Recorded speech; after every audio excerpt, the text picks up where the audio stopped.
লাগবে না, আমার বাংলাদেশের মাথাগুলো লাগছে, স্বাধীনতা সার্বভৌমত্বের মাথাগুলো লাগছে। যে ছেলে মেয়েগুলো, যে তরুণরা আন্দোলনে এই হাসিনাকে হটাইতে পারছে, যে আন্দোলন যা খালেদা জিয়ার যারা ট্রিটমেন্ট দিতে বিদেশে নিতে পারে নাই, খালেদা জিয়ার বাড়ি যখন শেষ হয়ে গেল তখন আন্দোলন করে খালেদা জিয়ার বাড়িটা রক্ষা করতে পারে নাই, 57 জন সেনা অফিসার নিহত হলো, বিচার আদায় করতে পারে না। এই তরুণগুলো কিন্তু সেই একটা রাস্তা খুলে দিছে। সেই রাস্তা যখন খুলে দিল, আমাদের প্রবীণদের কাজ ছিল ওই তরুণদেরকে কাছে এনে ওদেরকে হাতে কলমে আমাদের রাজনীতি শিখানো।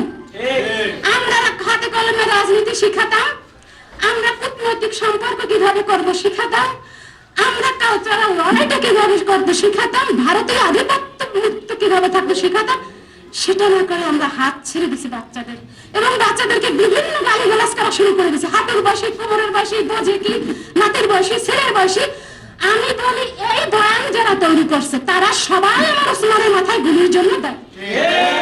শুধু ভারতের উপর একা হবে না, এই ভারতের মধ্যে যারা আমরা আছি তারা কার? আমরা বাংলাদেশি না? আমরা কি ভারতের নাগরিক? এই খালি ক্ষমতা লাগবে, টাকা লাগবে, এই জন্য চাটে, খালি চাটে, এত চাটাচাটি লাগবে কেন? 24-এর পরে আওয়ামী লীগ যখনই ধরে নিয়ে যায় অন্যান্য রাজনৈতিক দলরা তাদেরকে নিয়ে ছাড়াই নেন। বাংলাদেশের সকল রাজনৈতিক নেতাদের প্রতি, দেশপ্রেমিক নেতাদের প্রতি একটাই আহ্বান, আপনারা যখনই আওয়ামী লীগকে বিচারের মুখোমুখি করে আপনারা কাউকে আর ছাড়াতে যাবেন না।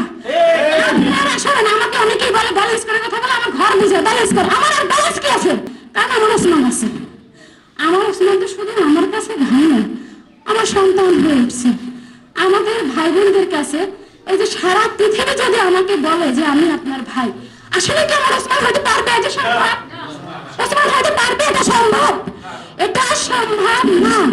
বিপ্লবীদের প্রতি প্রবীণ রাজরা, আমি এই কথা আপনাদের সামনে যেটা বললাম, এই কথা আমি প্রধান উপদেষ্টার কার্যালয়ের সামনে বলে আসছি, বিএনপির অনেক সিনিয়র নেতারা ছিলেন সেখানেও বলে আসছি যে আজকে যে আমার বাংলাদেশের মাথায় গুলি, এই জন্য প্রবীণ রাজনীতিবিদরা দায়ী। আপনারা লোভে পড়বেন না। টাকা আজকে আছে, কালকে নাই। আর সোনাকে হত্যা করার জন্য মাত্র 10 লক্ষ টাকা দিছে। এই 10 লক্ষ টাকা কি অনেক কিছু? এই 10 লক্ষ টাকা শেষ হতে কতক্ষণ লাগে? আমি তো ভাবছি একটা বাংলাদেশ যদি লিখে দেওয়া হয় তারপর তো আমার ওসমান আসবে না। এই ওসমান তৈরি হবে না। এই ওসমানকে যদি আপনারা ধারণ করেন, আপনাদের মেধা এবং রাজপথ দুটোই দখল রাখতে হবে। আপনারা পারবেন না।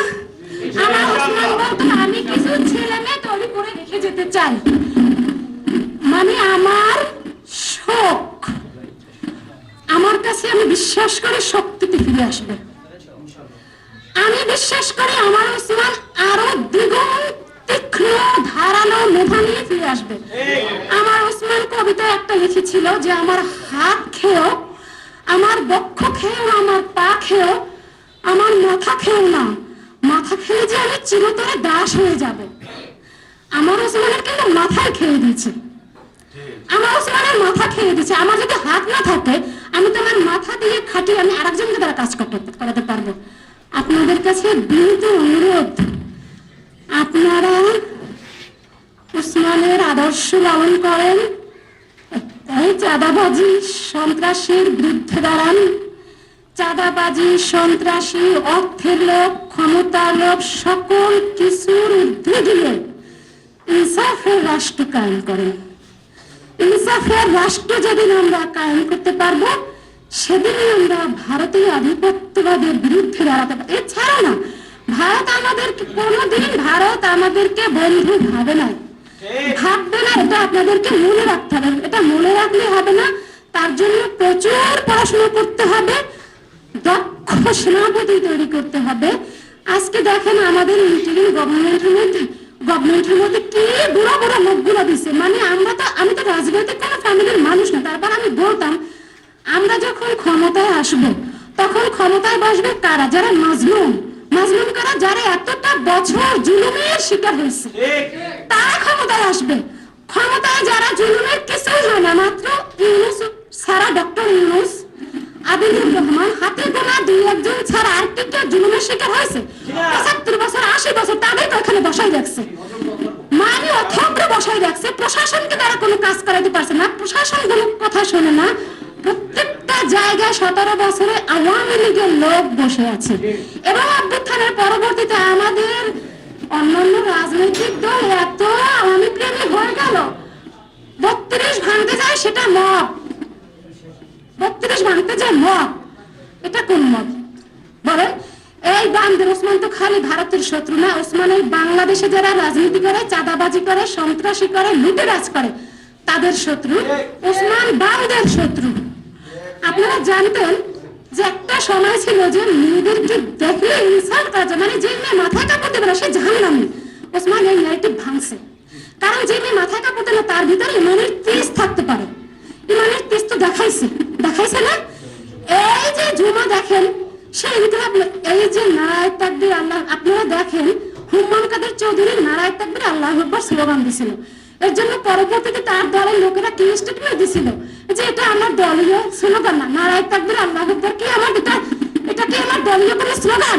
এটা আমার বাংলাদেশের সার্বভৌমত্বের একটা সংস্কৃতির একটা অংশ। আমরা 24-এর পরে দেখছি ভারতের আমাদের সীমান্তে কিভাবে করছে, তখন দেখেন কি করছে, নারায় তাকবীর আল্লাহু আকবার বলে ঝাঁপাই করছে। তো আপনার এই লড়াই চলবে, এই লড়াই থামবে না। আপনাদের কাছে দোয়া আমাদের ওসমান যেন তীক্ষ্ণ ধারালো হয়ে ফিরে আসে। ধন্যবাদ।